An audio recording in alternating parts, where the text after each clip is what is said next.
Il est enfin sorti, du moins en partie.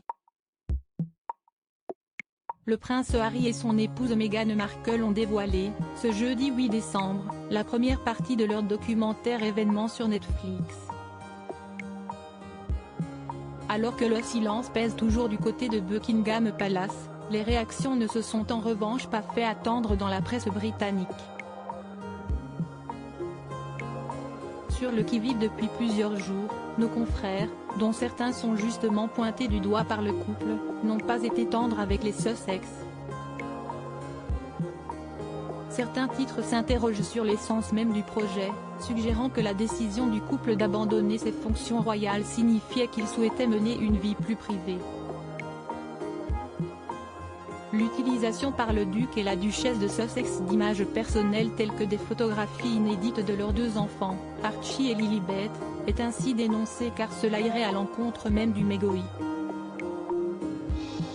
Leur déclaration annonçant leur décision de prendre du recul ne mentionne en rien la vie privée et réitère leur désir de poursuivre leur rôle et leurs fonctions publiques, a rétorqué, ce vendredi 9 décembre, l'attaché de presse international du couple dans les colonnes du Time.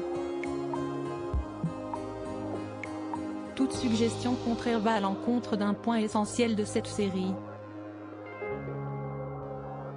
Ils ont choisi de partager leur histoire, selon leurs conditions, et pourtant les médias à sensation ont créé un récit totalement faux qui imprègne la couverture médiatique et l'opinion publique.